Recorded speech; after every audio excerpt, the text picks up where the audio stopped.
This isn't your standard home service podcast. Hosted by Bobby Danielson, PlumbFunny's the only show with world-famous guests you won't recognize, but you'll wish you worked with. Welcome to the messiest and funniest job site in podcasting. All right, guys, what's going on? Bobby here with another episode of PlumbFunny. We're going to be doing things a little differently today. We're not in person, but we have a very special guest. We've been talking for the past 5 minutes, and I think we're gonna have a really good episode. Chris, you want to introduce yourself? Yep, I'm Chris, Patriots Plumbing LLC. You probably see me on Instagram, Facebook, showing you all kinds of jacked up shit. That's what I do, and then I try to fix it. Yeah, it seems like you're a master at fixing dumbasses' problems. I like to find a problem and then figure out how to fix it. I don't know. I just like problem solving because it's intriguing and it's interesting to me. And I don't know, it gives me some satisfaction and it keeps my hands and my mind busy. Yeah. I will say, now that I've been talking with a lot of guys, especially in plumbing, it's like the bad guys will always keep the good guys in business because they have to go back and fix all the problems and stuff. So, you know, it sucks for the customer. Like you were talking earlier, you know, one of your customers is out about $2,000 and now you got to go back and, you know, do it all over again because, you know, you didn't hire somebody that's qualified in the first place. So. Yeah, he didn't even have a license, man. Exactly. He literally was unqualified. Yeah, and the crazy thing is when the customer called me and he wanted me to explain to the plumber what was wrong, he openly was like, well, I don't have a plumbing license, so that's probably the problem. It's like, yeah, no shit. Yeah, it's like Ned Schneebly in School of Rock, where he's fucking. Yeah, man. It's like hiring somebody that says they're a doctor and they're just really not a doctor. They watch a lot of soap operas. Yeah, a gynecologist. Oh, I'm just. Yeah, I'm just working on his heart. Yeah. Who are some guys that are really like, did you see guys posting online or did you like, because there's a shit ton of plumbing like influencers now and I love it. Like, did you start out early or did you like kind of see guys posting? You're like, I could fucking do that stuff. Oh man, dude, I didn't even think twice about it. I hadn't had social media. I don't know how many years. I hate it, but it's such a great tool if you can use it appropriately to network, meet people, be seen, be heard, and just learn. I mean, I see so much stuff on there with, you know, tips and tricks and shit people are doing. It's like, my life would be a lot easier if I was doing it that way. Yeah. So, I mean, you see all kinds of wild stuff and, like everybody's got their own personality and, I'm just unapologetically me, very, very brash, say things, sometimes, you know, foot and mouth or whatever, but I'm going to shoot you straight and I'm going to be as honest as I can. Yeah. I think everybody appreciates that though, because I think for a while there, a lot on social media was all very like, it just seems so scripted and so like by the book. But now it's like, you're starting to see a lot more people saying, you know, gay and all this other stuff like again. So it's like, yeah. And it's like, that's what you want. Like you want to be on your phone at lunch and you don't want to be like, getting told that, you know, you're not doing enough, you know, it's like, shut the fuck up, I'm trying here. But now you get some like you were saying, Bobby Boberton, dude, every time I go to take a shit, and it's just always when I go to take a shit, I always hear, all right, Bobby, and it's like, not my name being Bobby, I'm like, I always fucking laugh. So dude, I love the stuff that he does. And you know, I made a Facebook post about pricing and stuff, and in this area, there's some larger companies that have very high pricing, and it's like criminal, man. I mean, I've got a good friend. He's done residential for over 13 years, and he's a couple years younger than me. I'm 38, and he used to work for this company. And he's like, here's how they price things and here's how they do. And it's like, get the fuck out of here, man. But I made a post about it and, you know, they're charging like $4.75 or whatever an hour for their labor. And I know there's different ways to price it, but Bobby commented on it. And I was like, if it was him, hell yeah, I'd pay that price because the man knows his shit. He's awesome. Yeah, no, Yeah, no, he seems like he's very on point. Like he doesn't, because he's always posting his work. So it's not like he's gonna post something that is, already all jigged up. Like you can't Dude, be posting that.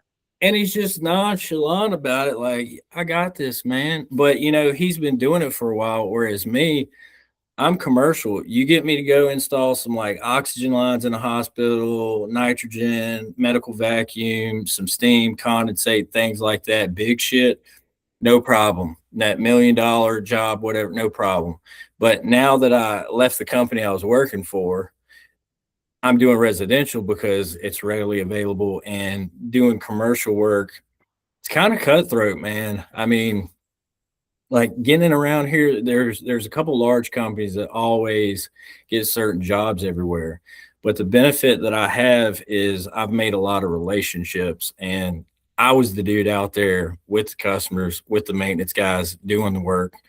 So I'm kind of like in a weird phase where I'm learning how to run my own business, do all this shit, and I don't really have anybody to guide me. I've got one friend locally who has owned his business for 2 years.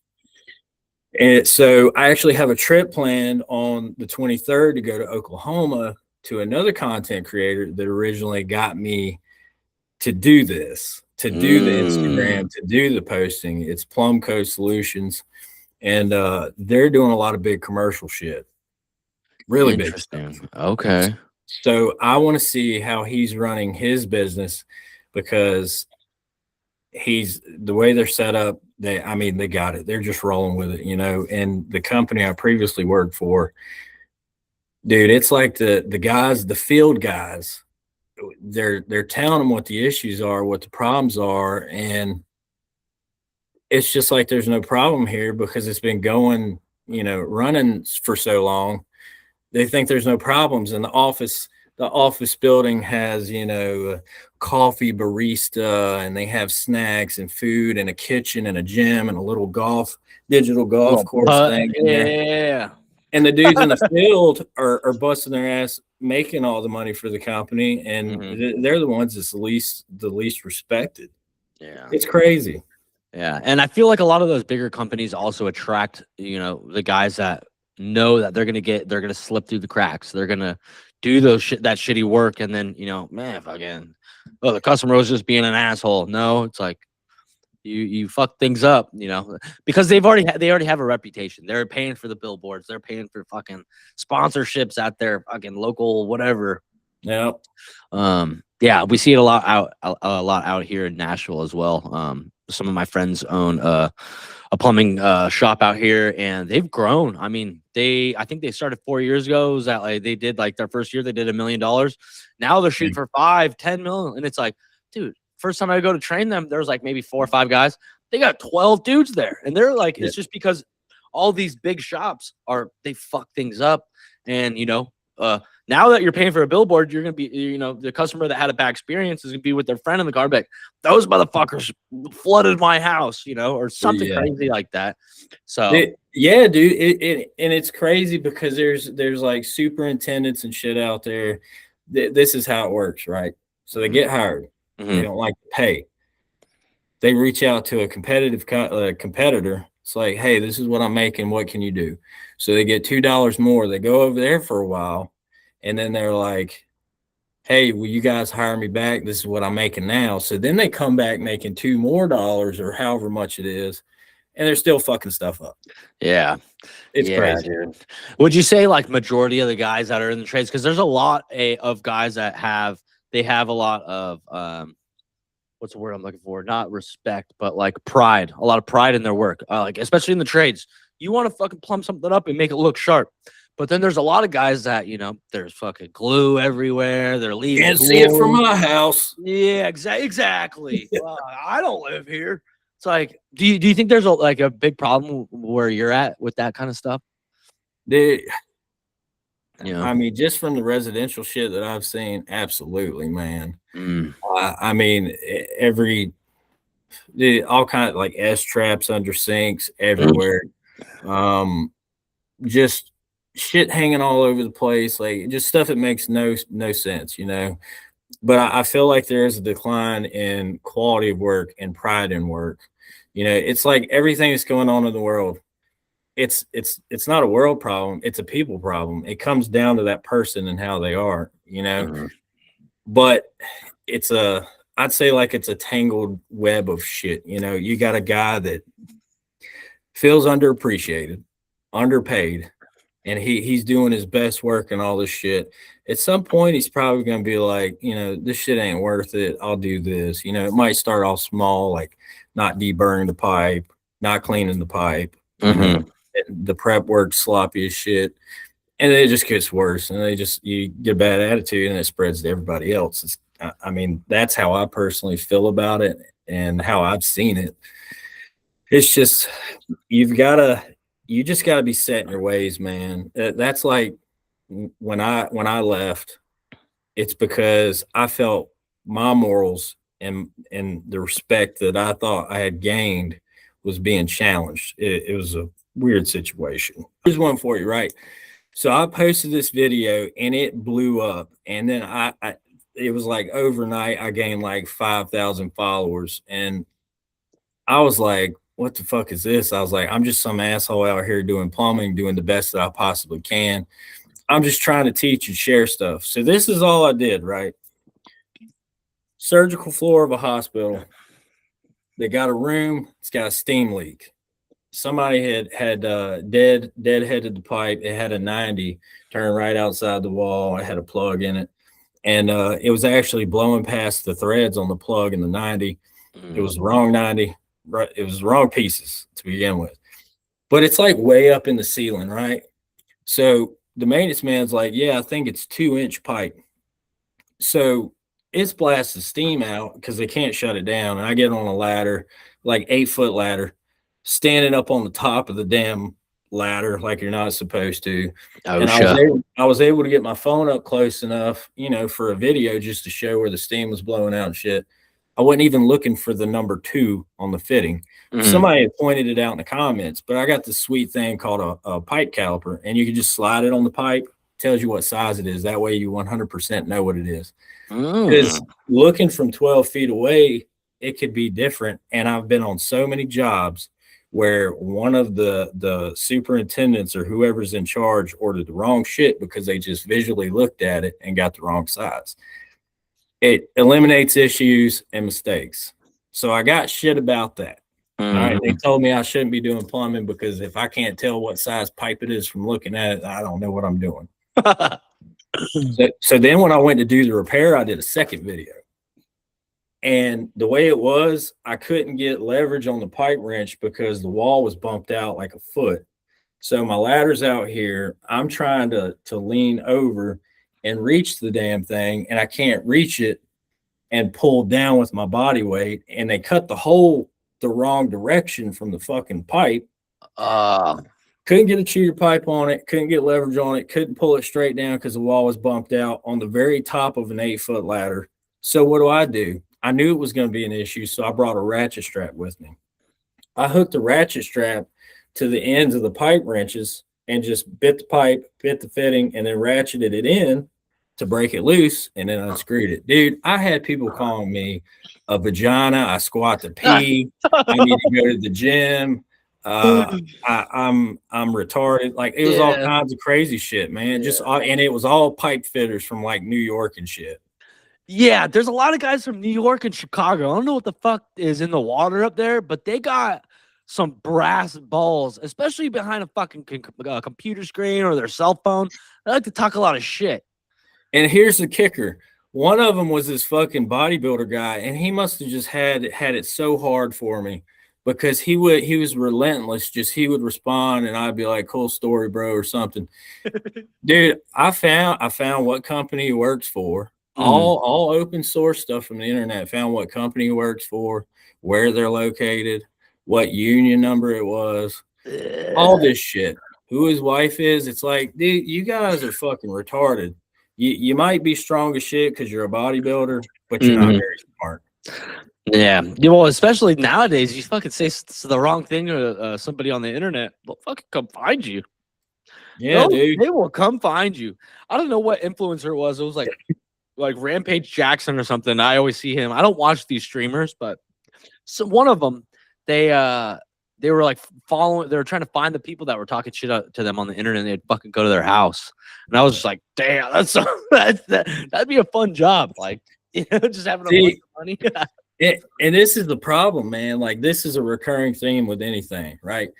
So you say some shit like that to somebody on the internet or a comment, there's no repercussions because there's that distance and safety, and I kind of feel like that translates into the plumbing because you got guys out here like that one dude that did that underground all wrong. There's nobody there to supervise it. There's nobody watching. So they just do whatever hell they can to put more money in their pocket, sacrificing the quality and all this shit, and then they go about their way. Yeah. Well, I think there's a lot of that with like any business too. It's like these home builders or whatever. Especially out here, like you'll sign them on for a job, and they want half up front, and then they'll fucking ghost your ass. So you're looking at 20 grand, they get 10 grand, and then bada bing, you don't fucking hear from them. And then a year later, the company's gone, but they renamed themselves. So it's like, yeah. You can't sue me. It wasn't that business. I'm not, that was a different company. Dude, it's wild, man. I just don't. Again, we got a people problem. Mm-hmm. But you got kids fucking wanting to be OnlyFans coming out of high school and all this shit. It's scary, dude. Hey, what? Only plumbers. Hear me out. Ooh. I'm just saying. Yeah, or if you could like double up. But the catch would be it's so you can find a service plumber in your area. Ooh. Well, or it could go the other way. It'd be perfect if you were on your own and you're a single guy, and then like you were like some lady that was like looking to hook up, like fucking be like, yeah, I gotta call a plumber, and it's like double up. Hell yeah, it could be a new code, man. It could be. Yeah, I had the plumber come over yesterday. And everybody knows plumbers lay pipe, so yeah, hell yeah. Dude, I wanted to get that put on my license plate, laying pipe. I was like, yeah, you rolled a very Christian household, and it's like, what the fuck? Yeah, church calls me, needs me to come fix some plumbing, and then it's just like laying pipe one. Yeah. This is so off topic. Where do you see like what's with everything going on, fucking Iran and Israel and stuff? You're not Jewish, are you? No, all right. No, I'm not. But so I was in the Army for 6 years. Hey, fucking thank you for your service. I was in the Marine Corps. I'm a crayon eater. Nice, hell yeah, man. Fucking Semper Fi, brother. Semper Gumpy. That means always, I'm always limp or something like that. But dude, I mean. So I went to Iraq, I went to Afghanistan, and dude, when I got back from Afghanistan, I was not in a good spot, man. I was drinking a lot, got in a bunch of shit. Yeah, I was like the superstar, man, fast tracking waivers for ranks, everything, maxing out PT, shooting expert, all this shit. Made the E5 list super fast, and I just crashed and burned when I got back, man. Just I don't know. There's a lot of shit going on, and I went through that whole depression thing where it's like, yeah, I'm gonna blow my brains out, and then you find yourself sitting in a car with a gun in your mouth. I know that's morbid. Dude, hey, I've been there too. I didn't go to combat, but I had probably 7 or 8 guys that I was friends with that all fucking killed themselves, and it's a real problem. We all talk about it, but yeah, that's like, I mean, I don't want to take away from your story, but yeah, it's fucking. Yeah, dude. I mean, no, it is a serious problem. And the thing is, I reached out to my leadership for help and all that. I got the man the fuck up thing. And it's like, the things that happened and took place, you don't really think about it when you're there. That stuff changes your perception, changes who you are as a person. Like, the capabilities that I have and the dark shit that kept me alive over there. It was important to me because it kept me alive. So how do you transition out of that phase when you come back home? There's no transition. You either suck it up and hold it inside and just pretend to be a normal person, or you just crash and burn. And I crashed and burned. Yeah. I mean, for me, so I went on 2 deployments. We went to Japan, and then the second one was to Romania, and it wasn't anything crazy, but like, even like getting out, I was like very like, what the fuck am I gonna do? I already knew my dad wanted me to go into the electrical union. I was like, fuck, then I'm just gonna be doing what somebody else wants me to do, blah blah blah. Yeah. But there's just there's no guidance. Staff sergeant fucking, I can't remember his name. He would pull us in like a year out and then 6 months out, 4 months out, 2 months before you get out. Like, so you sure you want to get out? It's like, I told him fucking first year, I said, Staff sergeant, like, with all due respect, I already got NJP'd. I'm not fucking standing. There's nothing that you can tell me that is going to get me to re-enlist, so don't waste your time. And he looked at me with respect and he's like, all right, good to go. Like, I will see you when you got to sign out. You get to get your sheet signed. And I was like, thank you. And he left me alone. But dude, it's crazy, man. Yeah, like that whole thing. It's a long, crazy story. But what it boils down to is like you go as a team. You think you're looking out for each other as a team, and then the next thing you know, your best friend's fucking your girl, and then you got nowhere to stay and all this shit. And then you start drinking and going to strip clubs and driving and crashing cars and shit, just being fist fights and stuff. I mean, it was a wild time, and I got through that, and that's not me anymore. I mean, I'll occasionally drink beer and stuff like that, but man, I had some crazy times, wound up some crazy places. Yeah, we don't have to get into it, but do you have like one specific that you would like to share? Because I have some that's just like, what the fuck? Like some people, like when can I tell you when I got NJP'd at least? Yeah, go ahead. It was my birthday. It was our last appointment. We were in Romania. We were on base, and I had just bought a DJ mixer. Fucking, like, I was just about to leave. I was like, dude, it's fucking $1,000. Like, fuck yeah. Like, I don't have shit to spend on. So we're having a party. Ran out of beer on base, and we have a curfew at like I think 10 or 11. And it was like 9:50, and I was just like, fuck, we have to go get some beer. So we leave base. We did some other stuff before. I don't know necessarily if I want to say it, but there were some substances that we took, and we were walking out of base. And long story short, we went UA for like 13 or 15 hours or something. These kids that I had met, I didn't know them before, but it was my roommate and I was the youngest. I just had picked up meritorious corporal, but I was like 4 or 5 years younger than all these dudes that I was in charge of. But I was like, yo, you guys are like, that's fucking cool. Like, let's just all hang out. And they had somewhere to be in the morning. So when we were coming back on base, drunk, we smoked a little bit of weed and came back on base, and it was just like we were probably 30 yards from our fucking hooch, and all you hear is, you motherfuckers.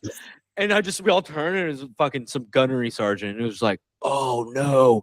And he just started blasting us and like all this stuff.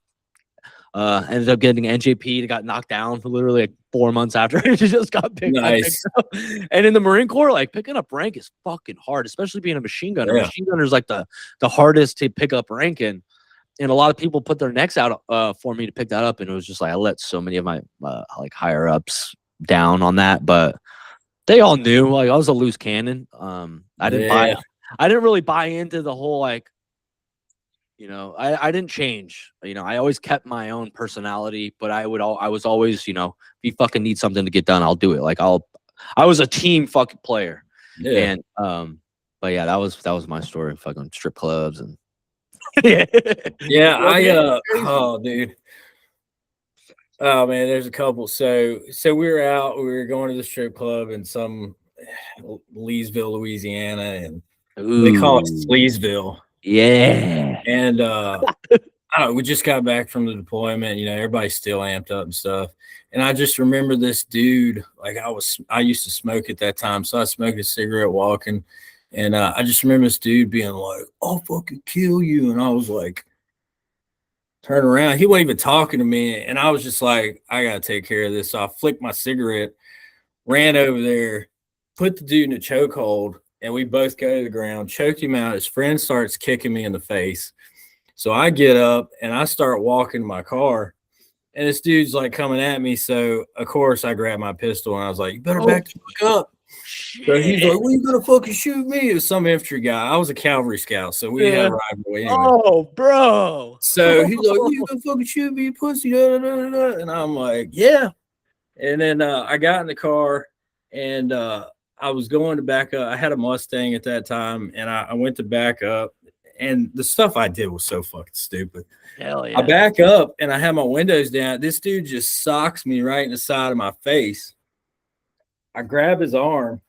I dump the clutch and punch it in first gear. What? And I'm dragging this dude out of the parking lot, hit second gear, get on the blacktop, and then let him go in the fucking highway. And it was like a two-way road and a two-way coming this way, and let him go about, I don't know, it might have been like 25 miles an hour or something. And then I went down the road, flipped back around, and went to the strip club across the street.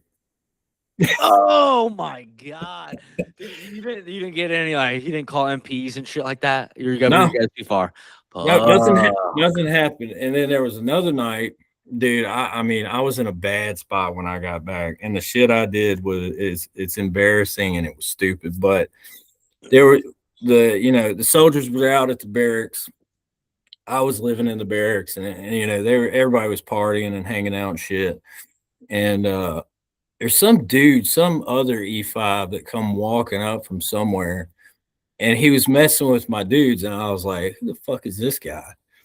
So he was fucking with him, and he starts to walk off, and I was like, what is this dude's problem? So I go over there and start talking to him and everything, and he just run off at the mouth. So I guess like the chokehold was my move. I don't know. Yeah. So we get into it, and I choke this dude out, and I guess somebody was like doing patrols or something around the barracks. Was like, hey, what the fuck are y'all doing? And then we all just scatter, right? This dude's just laying there. Come to find out, this guy was looking for somebody that was sleeping with his wife, and he had a fucking gun in his damn car in the parking lot. No way. Yeah, so it was kind of like divine intervention, like a terrible mistake turned out to be something that saved somebody. But yeah, we all got called in and was questioned. Everybody's like, we don't know anything. No habla español. Yeah, dude, I'm telling you, like,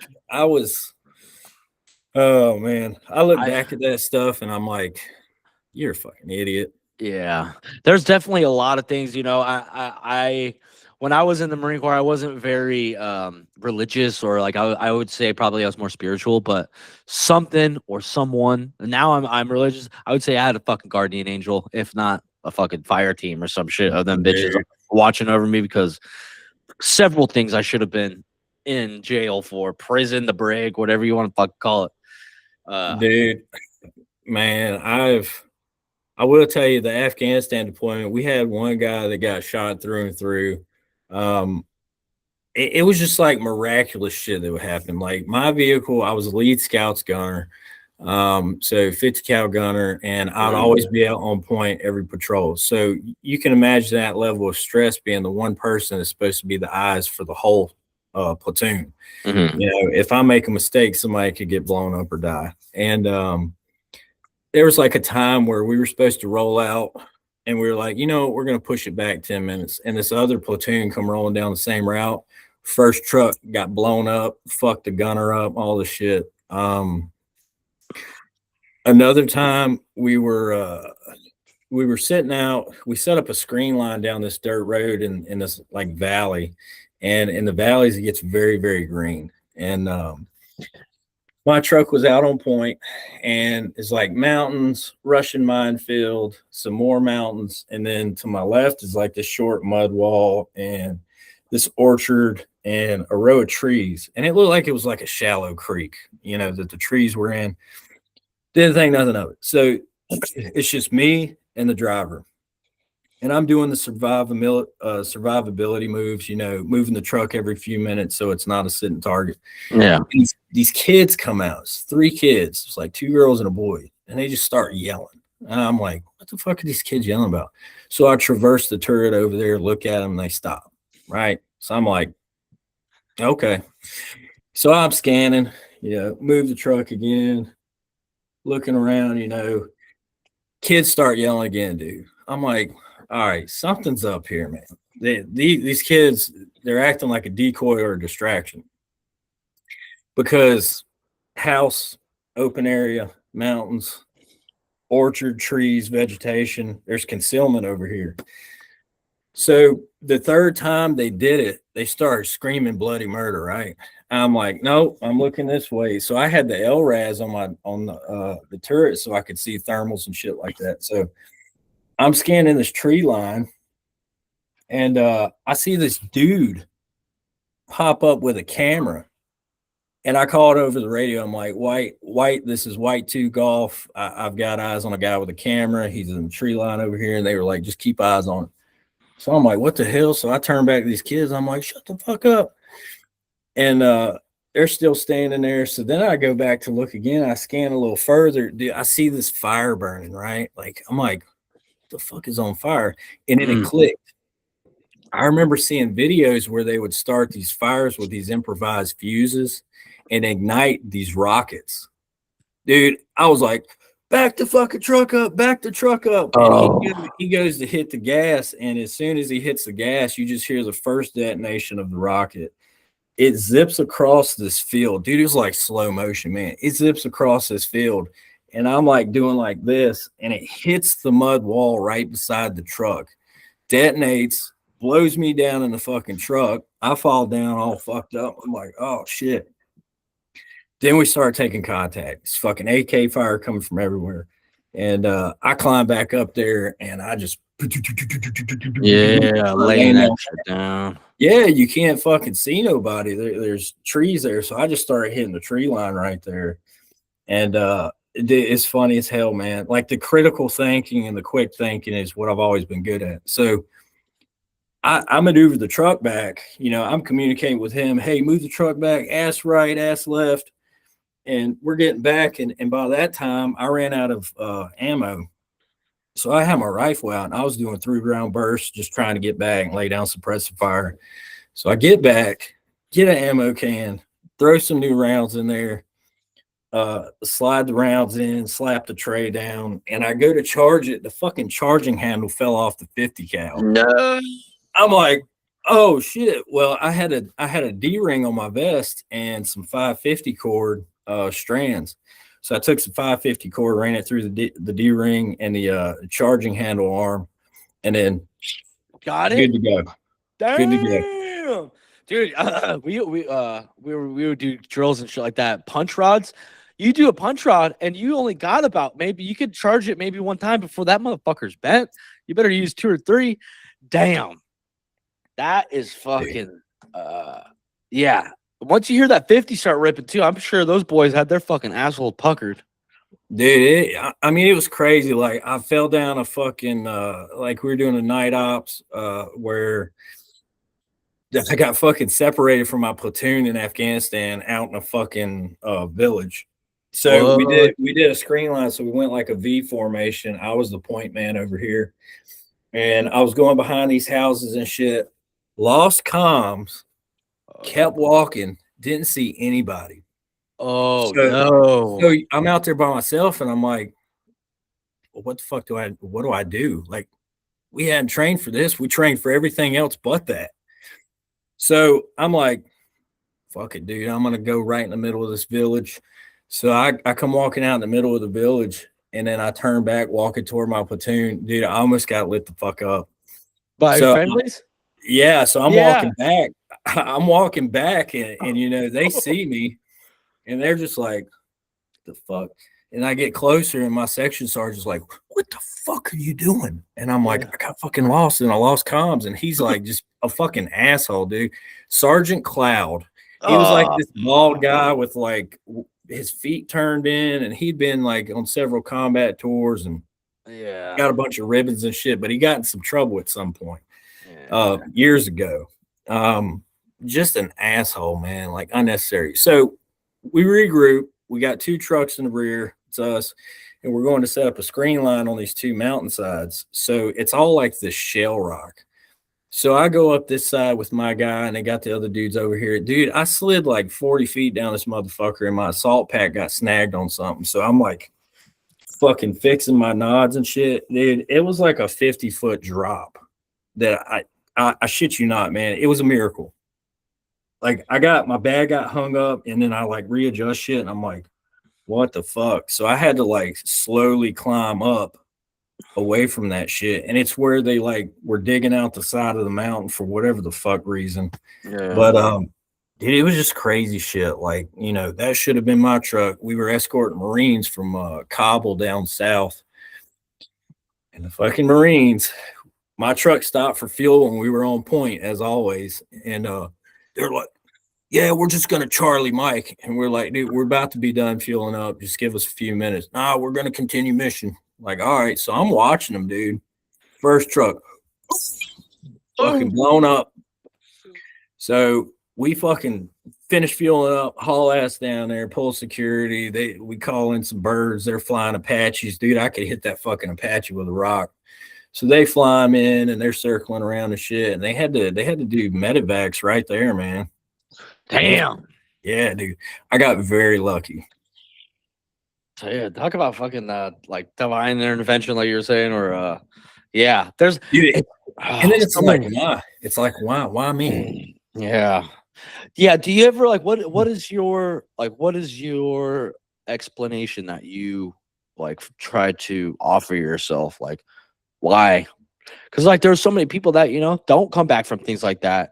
And is it because of you, like you have that, you know, that critical like mindset that, you know? Yeah. So this is my takeaway from my life. So I'm 38 now, dude. I've been like, you know, dad hasn't been in my life. I rode a Greyhound bus I was living in Arizona at the time with my mom and stepdad. I rode a Greyhound bus by myself at like 19 to go see my dad and talk to him and you know, ask questions like, why didn't you try? Why'd you sign your rights away? You know, and then 4 days later, he was throwing my shit in the yard, told me to get out of his life. And then my mom and I have had like this, I don't know, issue with each other. And, you know, I went up there to stay with him at one point, and that was, dude, it's a crazy story, but what I could say is, you know, I've had the family issues. I've been homeless. I've done the drinking. I've done the drugs. You know, I had an amazing military career, fucked it up, relationships. And then I got in one relationship with this girl, and this happened a few years back. Dude, we broke up. She got caught driving drunk. Like, she stayed with me a few days. Like, I moved 5 hours away from her, stayed with me for a few days. And I was like, you're not serious about getting together. I was like, I see this dude message you and shit, you know, just get the fuck out of here. So she left and had been drinking. Well, I think what happened, she got a DUI. Well, she spun this whole story up and got me in a shit ton of trouble. No. So, yeah, I went through that shit. That took about a year to deal with. A bunch of legal shit, man. And What did you say? Like that you were fucking beating on her or something? oh, she said I was shooting holes in my house and all this shit and everything. So this deputy comes in there and he's looking at, you know, I would like, she left and was gone for an hour. So I went to sleep. I was like, whatever, fuck this. So he comes in there, asks if I have a handgun. I'm like, yeah, it's in this other room secured. So then he takes it and he's looking around and all this shit. But this is what I think happened. All right, because the guy I worked for was my neighbor and I rented from him. So he seen everything that happened between me and her. Had a disagreement on the porch. I told her to leave. She left. Hour later, comes back with a sheriff's deputy. I think she got caught driving drunk. So she made up some story. So the dude comes to investigate and he's like, well, I got to take one of y'all in. Like there was nothing there. There was no bullet holes, no assault, none of this shit. 2 witnesses that saw everything. So he's asking me these questions. So he puts me in the car. He's like, I'm just gonna take you in. You can sober up and then get out in the morning and go home. And he's asking me while I'm in this fucking cop car, like, can she stay here? I'm like, hell no. So he lets her stay in her car, intoxicated.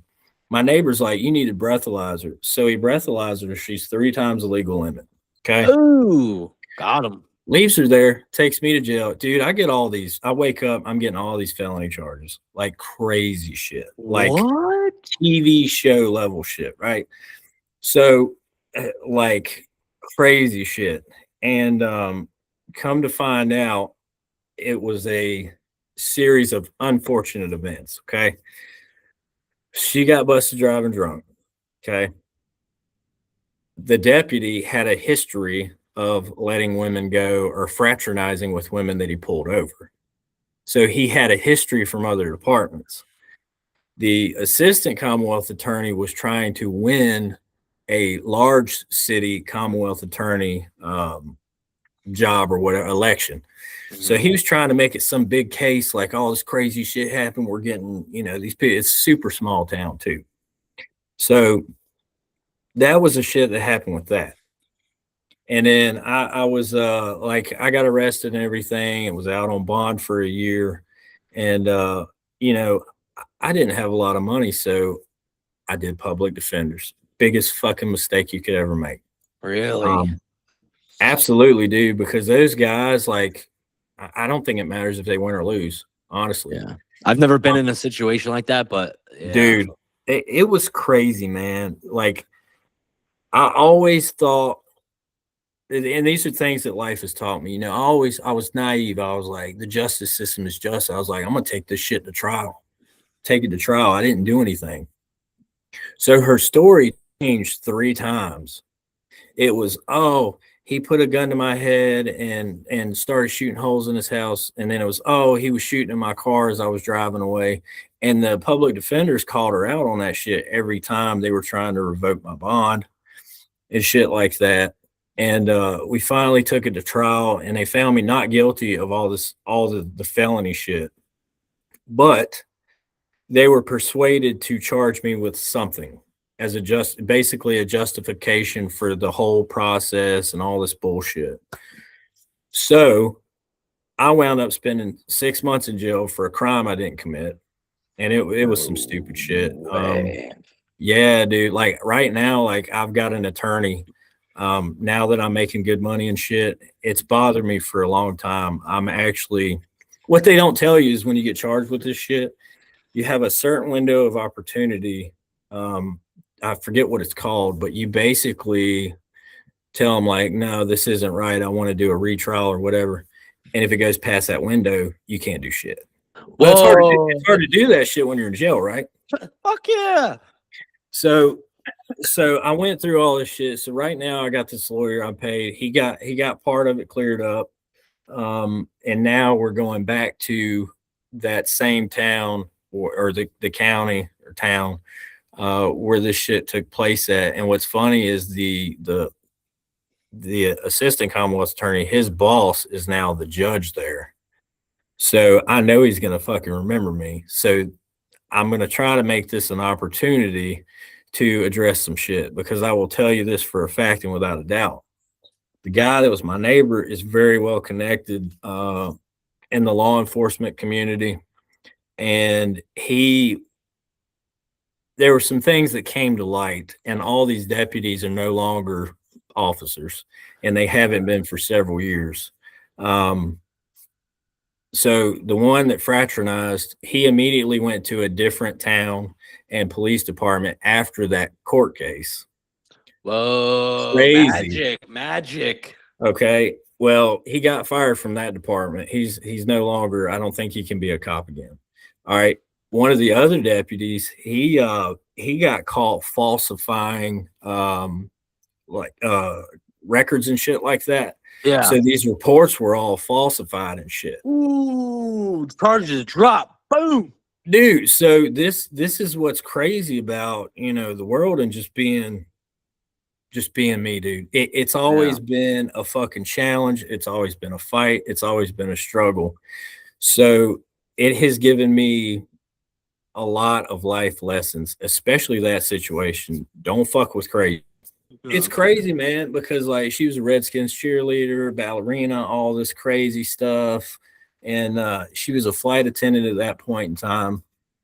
And dude, it really fucked with me for a while because it's like, dude, this shit really happens to people that didn't fucking do anything, and it just gets swept under the rug. They fuck up like the deputy that pulled her over.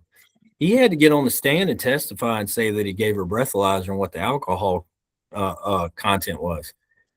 Oh, 3 times the legal limit. Well, did he get in fucking trouble? Yeah, you're not even allowed to give a what is it? Like not a witness report. You're not even allowed to put a deposition in if you have any alcohol in your system. How the fuck are you going to take somebody's word if they're 3 times the legal limit? Dude, it's just it really opened my eyes. Now there's good cops out there. There's good state police and shit like that. But it showed me that you've got to be very, very careful who you associate with, and anything is possible. Yeah. Yeah, those life lessons, fucking, that's what's crazy too. I talk about life lessons a lot with a lot of people because I feel like I went through a lot of like trouble like that. I got in trouble in 6th grade. My first time I brought a lighter to school, or brought a pocket knife, a slingshot. I was shooting kids on the playground with slingshots. I lit my desk on fire during class. Nice. And so, like, the little plastic cubbies that you put your books in and shit for your desk? Yeah. Well, I lit the plastic part on fire, and there's a fucking puddle of melted plastic, and the janitor found it, and he's like, fucking 1 + 1 must equal this fucker's lighting fires. So I got in trouble for that. High school, I got in trouble for being a middleman in a drug deal. And then I got arrested in the Bahamas because undercover cops came up to me. I was blackout drunk at a craps table, and these cops came up to me asking me for some fucking drugs, and I was like, oh, I know a guy. This guy that drove me into the fucking Atlantis, the bus driver, said he can get me anything I need. I got the weed for them, gave it to him, and I came out of my blackout, and I was like, this is not good. Damn. And then I tried to run, fucking slammed me on the ground. Luckily, my whole entire family fucking tree was there. My dad, my mom, my grandma, my 2 sisters, their kids. And I see my dad across the room still at the craps table because I got kicked off the craps table. I was throwing the dice behind my head like this. They don't like that. And I just kept yelling, Dad, and all this shit. And I was in jail. I woke up in Christmas Eve in Bohemian prison, and I stayed there for 3 fucking days. Luckily, weed was becoming legal the 1st of January, so they're like, let's just fucking let this guy out. But damn, yeah, when you this fucking, that was nothing like yours, but I mean, just those life lessons of like, just you gotta cover your P's and Q's and not be at least putting yourself in those positions at all. Yeah, and that's what I learned. I put myself in that position. One of my best friends at the time was like, you gotta leave her alone, dude. She's trouble. You gotta leave her alone. She's trouble. He kept telling me. And the problem is she liked to go out and party and have a good time, and I did too at that point. Mm-hmm. And it was one of those relationships where, we were always going out and getting drunk, and then, do normal shit, work a job or whatever during the day. And it just not a healthy relationship. But man, I seen all the signs, and I ignored the shit. And then, to save her ass, I got thrown under the bus. It was a bad, man, that shit. Yeah, that bothered me a long time because it's like, dude, as soon as the shit happens, it's like the news. And then everybody's like, oh, this fucking guy. But what's crazy is the jury members, like, after all that shit, my buddy had talked to him, and they're like, we didn't think he did anything. I'm like, well, what the fuck? Yeah, that's great. So, and they still charged you. They still charged you with what? What was it again? Dude, oh my God, man. It was like assault and battery. So we were drinking, and the house I stayed in, it had like one fucking little porch light. And then where you park the car, it's pitch black. And there was a handicap ramp there. And it was made out of plywood and shingles. And it had a fucking hole in it. Well, when she went to her car to get her cigarette, she ate shit. I thought it was funny. Little did I know that would come back to bite me in the ass. So she had like this scratch on her fucking like lower leg. Yeah. Like no grab marks, nothing crazy, a scratch on her leg. And that's, dude, it's, dang. Like I'll tell people the story and they're like, that's fucking crazy. I was like, what do you think these TV shows are based off of? Like these true crime stories where it's that never happened. It's all spun to their advantage, and Yeah, damn. I mean, All- it's hard to not take like a woman's point of view, but like you come to find out, a lot of these fucking women, they'll just tell lies. Like, I don't know. Maybe I'm being sexist right now, but No, there's some people out there that, so like in this state, they could go to the magistrate's office and they could be like, so and so did this. They have to come arrest you and then take you in and do their investigation. yeah, It's what just, happened with fucking innocent until proven guilty, not guilty and proven until proven innocent? dude, it's crazy, man. Like, it's just, I don't know. It's fucked up. Everything's Yeah. fucked up right now. It's a people problem. People want to throw other people under the bus to either save their ass or to better themselves. And there's no morals. And I think a lot of this is because of technology, man. I mean, if you think about it, you're desensitized to seeing people get murdered, shot, beat. The news is always bad. Everything's killing us and all this shit. But what the fuck is anybody really doing about it? Dude, that's what I think. I think we're gonna be a lot. I think we're gonna be the first generation to see the biggest shift. If there is not a civil war or something that comes out before I die, I feel like something really went south, because I think that's where we're headed. France has done it. They've done it in Paris. They've done it in Argentina. They've done it in all these different countries where socialism came up to be a thing. The immigration was all fucked up. Technology is just going south because all these data centers, and people are in a drought, and then you don't have money, and then people are just like, they're killing all our fucking crops. It's like, what the fuck? Dude, I'll tell you, like in Virginia, like right now, dude, this shit's going on. So the new governor, I try to stay out of politics. I try to have the black and white perspective, what makes sense, yes or no, good or bad. So tell me how this makes sense. We're going to ban semi-automatic rifles. I can't have an AR platform. If I have one now, it's grandfathered in, but you can't buy one, you can't sell one. If you have a 30-round magazine, you can have it if it's something you purchased already before July 1st of this year, but you can't buy any after that. You can't sell them. You can't get them, right? Okay. So you're limiting the amount of ammunition you can carry. I think it's like 10 rounds or some share 15. But magazine? yeah, they're limiting the size, the capacity of rounds you can carry in a Yeah. magazine, right? Okay. They're banning the 30-round mags in the AR platform. Now they're basing all this shit off of some gun ban of like 1994. But if you actually read that whole thing, it actually breaks down and tells you that it wasn't a significant amount to justify doing it. So they're trying to do this shit again and use that to justify it. But here's the thing. Criminals don't give a fuck. They're going to find a different weapon, or they're going to go across state lines. They're going to bring it over here, scratch the serial number off. So what you're doing is you're limiting the good law-abiding citizens like myself, being able to defend yourself. You might be in a situation where there's a home invasion, multiple people. So now what? I can only have 5 fucking rounds in a handgun or something stupid?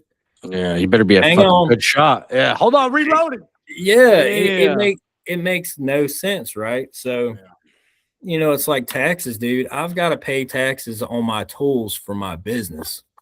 I have to write down the year they were purchased, what the value was, and then for 7 years in the county I live in, I have to pay a percentage on that. For every $100, it's like $1 something or 79 cents or some shit for 7 years. No way. And it depreciates each year, but I bought the tools. I maintain the tools. Like property taxes, I got to pay property taxes on my truck that I pay for, that I put insurance on, inspection, oil change, tires. It makes no sense. But here I am driving around on the shittiest fucking roads you could possibly have.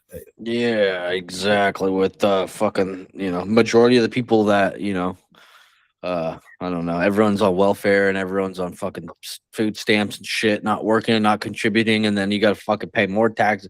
We're getting taxed to death. It is fucking sickening. What are some subjects? I'm getting all fucking amped up. I need to change it. What are some subjects that you're interested in? Like what do you like? You like fucking science? You like quantum physics? You fucking love like what do you nerd out on? I see some guitars in the background right there. You know, play guitar. Yeah. I mean, I like playing guitar. I don't play as much as I should. So my original plan was to drop out of high school and just play guitar.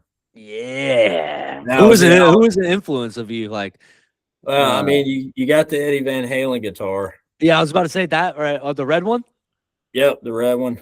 Yeah. So that's a replica of his what they call the Frankenstrat, which is like his number one. So my mom married my stepdad, and he was in the military, so we moved. So when I was in high school, dude, I'm originally from Mississippi. Went from Mississippi to I think it was Arizona, then Texas, then Mississippi, then back to Texas, and then graduated in Arizona. So it was like total culture shock. Some little redneck kid from South Mississippi going all the way to Arizona, wearing, stranglers, not Wranglers, and a fucking t-shirt, like, wearing my uncle's clothes because we're just poor as shit.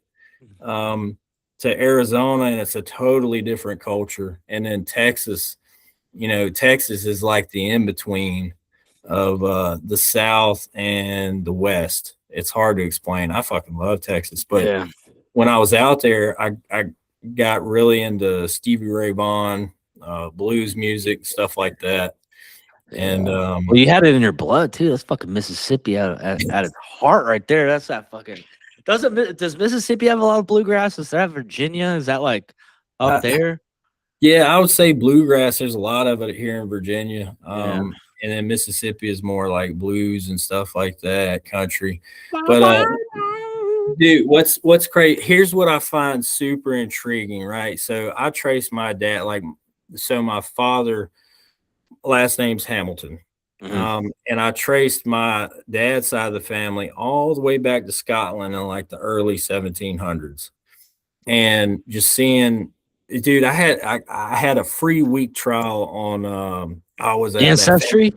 Yeah. And I was like, dude, I was lighting that shit up, and I went all the way back to the 1700s. This lady reached out to me on there, and she's like, I think I'm related to you, or are you so-and-so's son or whatever? And I was like, yeah. And then I looked at her family tree that she compiled. Dude, I've probably got like 2,000 fucking relatives just on that side through that lady, and like different names and relatives and shit. And it's like, if that's just one person, what about the other side of my family? Like, are we fucking cousins here at some point? Because whoa, yeah. I mean, dude, nobody thinks about this shit. Okay, so family tree, right? You start out with two, they have kids, and it just spans out and gets wider and wider and wider and wider. Yeah. I'm like, dude, I've got like thousands of fucking relatives just on that side, just through that lady. That's not including, my dad. He's got a sister, a brother. His brother's got 2 daughters and a son. They've got kids. I mean, it just gets bigger, and it's like, dude, you're a fucking nobody. When you look at the grand scheme of things, we are literally a copy of a copy of a copy. So with that being said, what's crazy is I didn't know my great grandfather, but apparently he played saxophone. Well, when I was in high school, I picked up saxophone, and I was pretty fucking good at it. And then I started So then I started playing guitar, and my mom's dad was like really big into guitar and really good at it. So it's crazy how you're just like the culmination of different parts of relatives that has just transcended time and continued to live on. So unfortunately, I don't have kids of my own, so I will be the end of me as a person. I do have another brother, and you don't think you'll have a kid? Nah, man. So it's crazy. There's so many characteristics and traits that my dad has that I have, and I know it's just like him, and that's based off of just what I can remember from when I was a little kid. But it's crazy how you could spend so much time away from somebody, not know that person, but you're so fucking similar. It's irritating. Yeah. He I was fucking yeah. he So for me, I'm very like detail oriented. I notice the little shit. I pick up on stuff. Nothing's ever good enough, even if it's my best. And my dad was the same way. He would restore muscle cars. So he'd go pull them out of fields and he would just completely restore them. If the paint was fucked up, he'd just repaint it again and start over. And that's just how he was. But he's very creative. It's crazy. He couldn't write worth a shit. But when he was a little kid, like I seen some of the drawings he did, and it was like if he continued on that path, he would be a brilliant artist, very creative. Ingenuity, coming up with stuff, being able to build stuff and make things. And I inherited that from him. So that's where it translates into plumbing for me. Yeah. Well, that is an artwork. I mean, I will say, because you can't just be throwing shit together and fucking, call it a day. It's like you got to make sure things are plumb, nice and plumb, pun intended. Yeah. And I mean, yeah, even on like the screws on like your fucking switches and shit. My dad always said if one's fucking if it's this way, they're both gonna be horizontal. If they're not fucking going up and down, it's like that. Why does that fucking matter? But when you walk into a house and you see that they're all fucking sideways, diagonal, you're like, who the fuck did this shit? Dude, like, here's what an old timer told me. He's like, look, if you do the work right, like you're neat with your primer, your glue and shit, and you're doing something that needs to be inspected, the inspector's going to see it and he's not going to fucking question it because you took pride in your work. You took the time and the attention to detail. So there's no question whether or not it was done right because it looks so fucking good. Yep. Nowadays, you just see that shit slathered on. Nobody cares. It's like, what? Yeah. It's like in a fucking abstract painting. Fucking. Yeah, it's like, oh, that's Vincent Van Gogh pipe. Yeah. Dude, there was a shit, man. I don't know if I deleted it or not. I went to this realtor's got me repiping this house, but I went in there and some of the shit you see, like I started cutting this stuff out because it needed to be just capped. And when I started cutting it, the damn pipe just came straight up out of the freaking fitting. Just came right out of it. Let me see if I can find this picture. Damn, man, I probably deleted it. Dude, brand new phone. I've done so many videos and shit that it's already full. It's just shy of a terabyte of storage and it's full. Yeah. Yeah. And back with that too is like, don't you like, so I paint and stuff. So like all the stuff you see on the wall, I painted that. But it's like, I was having the conversation with my girlfriend. She's like, you need to post more, blah, blah, blah. And it's like, okay, I did it for a while and I had a good following on my Instagram, but then I got banned because I was talking about trans people and they don't fucking like that shit at all. Don't, for future reference, don't start talking about trannies and gay people because you will get banned. But like, even to paint something like this could take me, maybe, I don't know, fucking couple hours, 3 hours. But when I'm setting my camera up and I'm getting different angles because people's attention spans, if you have one straight through of you just doing shit, you're not going to have anybody fucking look at you. So a 3-hour painting is going to take you fucking 6 hours. And then on top of that, you got to edit it. You got to find music that goes with it. You got to make it look all catchy. It's just like, you're good enough and you know that you're doing a good job, but like, what do you get in return for all this? Even if like, you know that you could get zero return on your investment in your time. And it's just I'll tell you what you can get. If you do 400 some odd videos and you post religiously and all that stuff, you get to install a bidet for a company.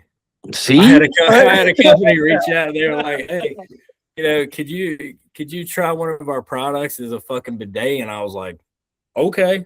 So it's supposed to be coming at some point, but it's like, man, hell yeah. All right, I'll do an ass sprayer. Let's do it. Okay, hell yeah. Wait, I'm gonna talk to our boss. You know that we work at Flowtech. Do you know that? Did we tell you that at all? So no. I work for Flowtech. It's an anti-scale company. Actually, really? our bosses are out actually in Virginia this week. They're just doing a bunch of trainings and stuff. We'll have to send you. We would like to do a video for like you installing one. It's fucking simple. Honestly, it is a fucking great product.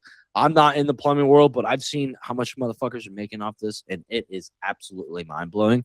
It's a 15-minute install. It's a descaler. I'm sure you've seen those like coil wraps or like magnets and shit.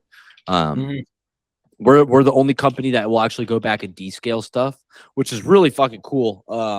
But like we're backed by the Department of Energy and all this stuff. So this is kind of what I do, like just talking with guys that, you know, reach out to us and like want to fucking start doing this stuff. I'll just shoot the shit and I'll be like, wait, what the fuck were we talking about? We forgot. I'm at work. You know, dude, so I will tell you, like a big problem around here is water quality. So water treatment and stuff like that is so like one of the big companies, right? So they might charge like $15,000, put you on a payment plan and all this shit, and they got their ball valves with their, you know, company logo and shit on there, and they'll charge you that money. But I could do the same fucking thing for like $4,000.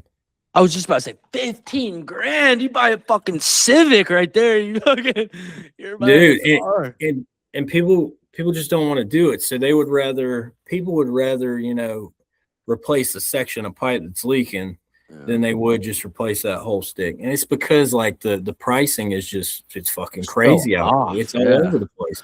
You know, you get people that say they can do something and they can't do it, or they don't have a license or whatever. So people, you know, they go to these payment plans, but it's like, you're getting fucked. You're getting fucked. Yeah.